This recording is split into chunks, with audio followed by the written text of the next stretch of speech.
Okay, so ready to tackle something that I think makes a lot of people kind of nervous, speaking in public. Okay. And to make it even, I don't know, a little bit more challenging, we're going to zero in on speaking confidently in English, Right. which can feel like, I don't know, climbing Mount Everest with a dictionary in one hand. But here's the thing, nailing this skill, yeah. no matter what language you're using, Right. it's like unlocking a superpower Mm-hmm. in pretty much every area of life, wouldn't you say? It really is. You know, the fear of public speaking is way more common than people think. Really? Yeah, some studies put it as high as 75% Wow. of the population experiencing some level of anxiety about it. Huh. So if this is you, you are definitely not alone. Okay. The good news is, this deep dive isn't about just surviving a presentation. Right. It's about giving you the tools to actually enjoy it. Okay. We're talking about moving from eek to epic. I like that eek to epic. Okay, but let's get real for a second. Sure. What does confidence even look like? Yeah. When you're standing up there and all eyes are on you, Right. it's not like channeling your inner rock star, is it? Definitely not. The sources we dug into actually highlight a really interesting point. Okay. It's about a mindset shift. Okay. It's not about becoming someone you're not. Mhm. It's about trusting yourself to deliver your message effectively. Right. You've done the work, you know your stuff, Yeah. and you're ready to share that knowledge. Yeah. That's the core of true confidence. I like that. It's about owning what you bring to the table. How do we make sure, though, that we're not accidentally, like, crossing over into cocky territory? Right. Like, where's that line? That's where being aware of your intention comes in. Okay. One of the articles really emphasized the difference between confidence, Hmm. which is rooted in genuine self-belief, Okay. and a desire to connect with the audience, Right. and arrogance, which is all about ego and showing off. Mm-hmm. A confident speaker is open to questions, welcomes feedback. And is genuinely interested in sharing their message. Mm-hmm.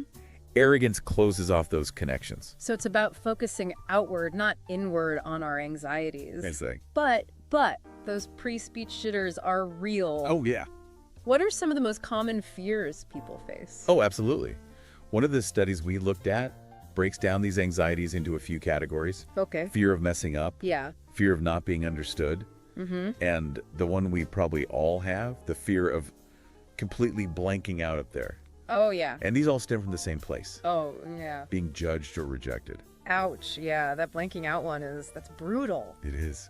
One of the sources mentions something called the spotlight effect, Oh, yeah. which sounds pretty terrifying. What's that all about? It's basically our brain tricking us into thinking that everyone is laser focused on every tiny slip up we make. Oh, no. The research shows that people actually notice our mistakes way less than we think they do. Huh. Interesting. It's all about perspective, So it's all in our heads. pretty much. Which leads me to something else the sources kept kind of hammering on, preparation. Yes. It seems like knowing your material inside and out is the antidote to a lot of these anxieties. Absolutely. And it's Yeah. not just about memorizing facts. Right. It's about understanding the why behind your message. Okay. Why does this matter? Why should the audience care? Mm-hmm. When you can answer those questions for yourself, Yeah. you become a much more powerful speaker. You're not just reciting information. Right. You're embodying it. Yeah. The sources also talked a lot about knowing your audience. Yeah. Which seems, I don't know, pretty obvious, maybe. Yeah. But maybe isn't always top of mind when we're panicking about a presentation. Right. And this is where things get really interesting. Okay. One of the articles highlighted a technique called audience mapping. Audience mapping. Have you heard of that? I have not. Tell me more. It's all about getting into the heads of your listeners before you even step on stage. Interesting. What are their interests? What are their pain points?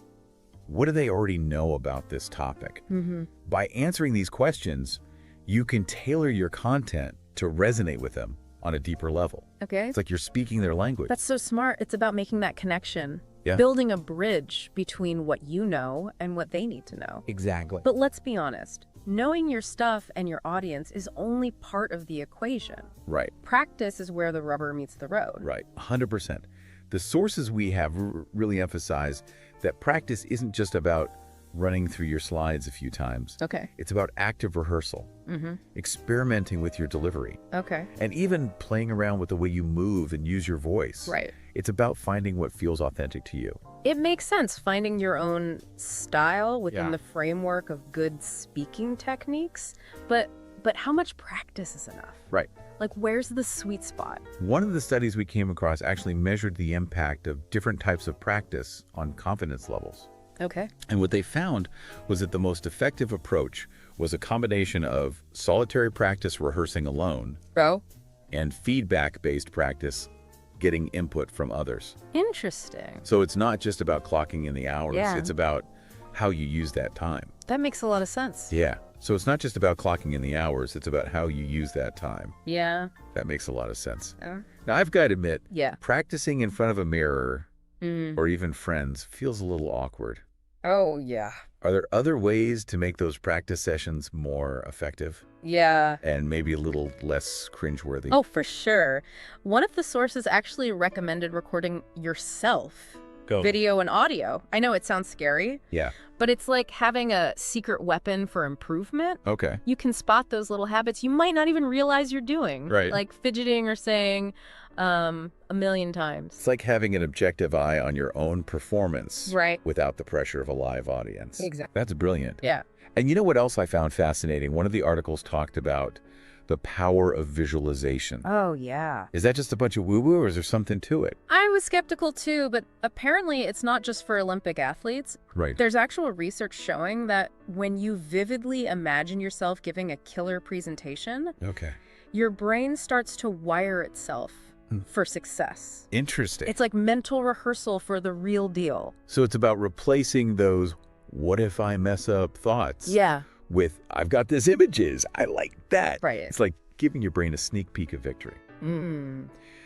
Okay, so we've prepped, practiced, and visualized ourselves rocking the stage. But there's still that moment when you step up to the mic and the nerves hit. Yeah. What do we do then? Deep breaths, my friend. Yeah. Seriously, one of the sources went deep into the science of breathing and how it impacts our nervous system. When we're stressed, our breath gets all shallow and fast. Right. But when we consciously slow it down, we're literally signaling our body to chill out. So it's not just about oxygen. It's about calming those inner alarm bells. That makes sense. Right. And it ties into something else that came up in the research. Okay. Shifting our focus from ourselves to the message we're passionate about sharing. Right. Why is that so important? It's like the difference between obsessing over whether you're blinking too much and actually connecting with the people in front of you. When you're genuinely excited about your message, that energy is contagious. I see. And it takes the pressure off you because it's not about you anymore. It's about the message itself. It's about getting out of your own head and into the hearts and minds of your listeners. Okay. Okay, so we've got the inner game down. Right. Now, what about the outer game? Yeah. Body language. How much does that really matter? More than we realize. One of the studies we dug into actually measured the impact of body language on audience perception. Interesting. And guess what? Right. Nonverbal cues like posture and eye contact had a bigger impact on how people perceived the speaker's competence and trustworthiness than the words themselves. No way. So even if you're delivering brilliant content, if you're slouching and avoiding eye contact, you're sending the wrong message. Yeah. So what's the power pose for instant confidence? Think Superman or Wonder Woman. Shoulders back, head held high, open stance. Okay. One of the sources actually suggested doing a few power poses backstage before you go on. Right. It sounds silly, but it actually triggers a hormonal response that makes you feel more powerful and in control. So it's about faking it till you make it. Literally, I'm totally trying that before my next presentation. Yeah. But what about those moments when you can feel those nerves creeping back in? Even with all the prep and power posing in the world? Yeah. What are some in-the-moment tips? One of the sources called this grounding yourself. Okay. And it's about finding a way to bring your attention back to the present moment. They suggested things like subtly pressing your feet into the floor, feeling the weight of the microphone in your hand, or even just noticing the temperature of the air. I see. It's about anchoring yourself to something physical to counter those mental spirals. It's like hitting the reset button on your nervous system. Yeah. That's so helpful. Okay, so we've talked a lot about the speaker side of the equation. Right. But what about the other half of the equation, the audience? Right. How do we create that connection and keep them engaged? That's where things get really fun. One of the sources had this awesome section on audience engagement. Okay. And it's all about turning a presentation into a dialogue, a shared experience. I see. Think interactive polls. Yeah. asking thought-provoking questions, Okay. or even just making genuine eye contact with different people throughout your talk. So it's not just about transmitting information. Right. It's about creating a space for connection and exchange. Yeah. I love that. Yeah. But let's be real. What happens when things go wrong? Tech fails. Uh-huh. You blank on a key point. Yep. Someone asks a question. You have no idea how to answer. Oh, yeah. How do we recover gracefully? One of the sources put it perfectly. Okay. It's not about if mistakes happen. Right. It's about when. I see. The key is to reframe those moments as opportunities to connect with the audience on a human level. Okay. Admit you don't know the answer. Laugh it off if you trip over a word. Yeah. Or turn a tech snafu into a moment of shared humor. It's about showing your human side, Right? which can actually make you more relatable and trustworthy. It's like saying, hey, we're all in this together. Okay, this is all amazing stuff. Yeah. But I'm curious, how have you dealt with public speaking nerves in your own life? What's worked for you? You know, I used to get so nervous before presentations. Really? Oh, yeah. Okay. That I'd practically forget how to breathe. Wow. But one thing that's really helped me Yeah. is remembering that the audience is actually rooting for me. Huh. Interesting. They want me to succeed. They want to hear what I have to say. It's like remembering that you're on the same team, Yeah. and that shift in perspective can make all the difference. I've found that reminding myself that I'm there to share something I'm passionate about helps too. Right. It takes the pressure off of being perfect Yeah. and allows me to focus on connecting with the audience. It's about sharing your enthusiasm, your knowledge, Hmm. your unique perspective. And that's what makes a presentation truly memorable. Yeah. But, you know, Yeah. learning from our own experiences is one thing. But Yeah. what about learning from the greats? Oh, yeah. Are there any famous speakers or historical figures that really exemplify confident public speaking? Oh, tons. One of the sources actually highlighted a few figures who used their voices to create real change. Okay. Think about Martin Luther King Jr. and his I Have a Dream speech, Oh, wow. Yeah. pure passion and purpose, Mm-hmm. or Nelson Mandela's address after his release from prison. Talk about resilience and the power of forgiveness. Those are such powerful examples. It's like their words transcended the moment and Yes. became part of history. But what made their speeches so impactful? Yeah. Beyond the content itself. One of the articles broke down the anatomy of a truly captivating speech. Okay. And it's not just about eloquent language. It's Yeah. about authenticity, Mm-hmm. vulnerability, Yeah. and the ability to connect with the audience on an emotional level. Yeah. Think about Malala Yousafzai speaking out for girls' education, even after facing incredible danger. Wow. Or Greta Thunberg challenging world leaders on climate change. Right. They're not just delivering facts. Mm-hmm. They're sharing their stories, their beliefs, their hopes. It's like they're inviting us into their world, It's- their experience, and that's what makes their message so powerful. Oh, They're yeah. not just talking at us, Yeah. they're talking with us. Mm. And it makes me realize that you don't have to be a world leader Right. or a Nobel Prize winner to have an impact with your words. Everyone has a story to tell, an idea to share, a perspective that matters. Exactly. And the more we practice sharing our voices, Yeah. the more confident we become, not just as speakers, Right. but as individuals. Yeah. It's about embracing our own unique perspective and finding the courage to express it. Okay, we've covered so much ground here. Yeah. Preparation, visualization, body language, Mhm. power of breath, connecting with the audience, Yeah. and learning from the best. But I think it's important to circle back to something we touched on earlier, Okay. the fear of making mistakes. It's like this giant monster under the bed Oh, for totally. so many speakers. And I think one of the sources had a really brilliant reframing of this whole mistakes thing. Okay. They said, what if, instead of dreading mistakes, we saw them as data? Interesting. They're not failures, they're feedback. Wow, that's powerful. Yeah. It's like shifting from a mindset of shame Mm-hmm. to a mindset of curiosity. Right. What can I learn from this? How can I adjust my approach? It takes the pressure off of being perfect Right.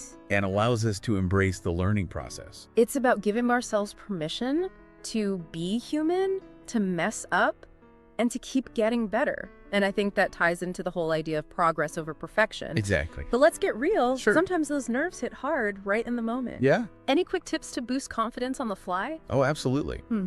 One of the sources had a whole arsenal of quick fix confidence boosters. Okay. One that I personally love is the power pose technique. Oh, yeah. It sounds a little cheesy, but it really works. Okay. Stand tall, shoulders back, chin up. It's like instantly shifting your inner state from timid mouse to confident lion. Yeah, I've heard about that. It's like tricking your brain into feeling more powerful just by changing your posture. Pretty cool. Yeah. What else works? Another quick win is focusing on your breath Okay. when those nerves kick in. Yeah. Take a few slow, deep breaths, inhaling through your nose and exhaling through your mouth. It helps regulate your heart rate and calm your nervous system. It's like hitting the pause button on those runaway thoughts. It's amazing how much power we have over our state of mind just by paying attention to our breath. It really is. Okay, one last quick tip before we move on. Sure. What about smiling? Oh, yeah. Does that actually make a difference? You bet. Smiling not only makes you look more approachable and friendly, Okay. but it also triggers the release of endorphins, which have mood-boosting and stress-reducing effects. It's like giving yourself an instant happiness boost. So even if you're feeling nervous inside, Yeah. putting on a smile can actually trick your brain into feeling more relaxed and confident. Love it. Uh-huh. Okay, we've covered a ton of ground here today, We have. but I feel like we've just scratched the surface of this whole public speaking world. Right. Any suggestions for our listener who wants to dive deeper into this topic? There's a whole universe of resources out there. Oh, yeah. Books, podcasts, online courses, you name it. So much out there. One organization that kept coming up in our research is Toastmasters International. Masters, yeah. They have clubs all over the world where you can practice your speaking skills Okay. in a supportive and encouraging environment. That sounds awesome. It's like having a built-in cheer squad for your public speaking journey. Right. And it reminds me that we don't have to do this alone. Definitely not. There's a whole community of people who are passionate about speaking Right. and who are willing to share their knowledge and support. Absolutely. And don't underestimate the power of observation. Okay. Pay attention to speakers you admire, Mm-hmm. whether they're TED Talk presenters, podcast hosts, Right. or even just friends who are great storytellers. Yeah. Notice what they do well, Mm-hmm. what resonates with you, Yeah. and see if you can incorporate those elements into your own style. It's like having a personal masterclass from the best of the best. Exactly. And I think that's a great reminder that confidence isn't something you're born with. It's something you develop, like a muscle. Right. The more you use it, Mm-hmm. the stronger it gets. Exactly. And remember, it's not about achieving some mythical state of perfect confidence. Right. It's about embracing the journey, Yeah. the ups and downs, the wins and the learning moments. Mm-hmm. It's about finding your voice, Mm-hmm. your style, and sharing it with the world. Okay, so we've explored the depths of confidence, Mhm. from the science of breathing to the power of a smile. Right. But before we wrap up this deep dive, Yeah. let's distill it all down to a few key takeaways our listener can put into practice right away. What are the must-dos for building speaking confidence? First and foremost, preparation is your superpower. Knowing your material inside and out gives you that unshakable foundation. Right. Second, practice is where the magic happens. Okay. Experiment with your delivery, get feedback, and find what feels authentic to you. Mm-hmm. And third, embrace those mistakes. They're not failures, they're data points on your journey to becoming a more confident speaker. Those are golden. And I think it's important to remember that confidence is a skill, not a personality trait. It's something we can all learn and develop over time. Absolutely. And the more we invest in our speaking skills, Yeah. the more doors open up for us, Right. both personally and professionally. Being able to communicate effectively is a game changer in every aspect of life. This has been such a fascinating and empowering conversation. It has. I'm feeling inspired and ready to take on my next presentation with a renewed sense of confidence. That's great. Thank you so much for sharing your wisdom and insights with us today. It was my pleasure. Yeah. Remember, the power of your voice is a gift, and the world needs to hear what you have to say. So go out there and speak your truth with confidence and passion. And to our amazing listener, thank you for joining us on this journey of exploration. We hope you found this deep dive helpful and inspiring. But before we sign off, I'd love to leave you with a final thought to ponder. What if, instead of fearing public speaking, we saw it as an opportunity? An opportunity to connect with others, to share our ideas, and to make a positive impact on the world. That's a beautiful way to frame it. Shifting our perspective from fear to opportunity can make all the difference. It's about embracing the power of our voices Yeah. and recognizing that what we have to say matters. Yeah. And who knows, Yeah. maybe by stepping outside of our comfort zones and sharing our voices, Right. we might just inspire others to do the same. It's like reframing public speaking from a performance to like a chance to make a real connection. And honestly, it doesn't have to be a TED Talk or a keynote address. Right. It could be speaking up at a team meeting, giving a toast at a family gathering, or even just sharing your thoughts in a class discussion. Exactly. Each of those moments is a chance to practice and build that confidence muscle. And speaking of practice, I think you have a challenge for our listener today. I do. If you're feeling fired up after this deep dive, I challenge you to pick one technique we discussed. Okay. And try it out at your very next opportunity to speak up. Maybe it's doing a power pose before you walk into the room. Right. Or focusing on your breath to calm those nerves. Even the smallest step can make a huge difference. Remember, it's all about progress, not perfection. Yeah. And most importantly, we're all cheering you on. This deep dive has been incredible. It has. I feel like I've gained a whole new toolkit for tackling public speaking with confidence. Yeah. And even, dare I say, excitement. Thank you so much for sharing your expertise and insights. The pleasure was all mine. And to our amazing listener, remember, the power of your voice is a gift, and the world needs to hear what you have to say. So go out there and speak your truth with confidence and passion. Thank you for joining us on this journey of exploration. We hope you found this deep dive into confident public speaking helpful and maybe even a little bit transformative. Until next time, keep learning, keep growing, and keep speaking your truth.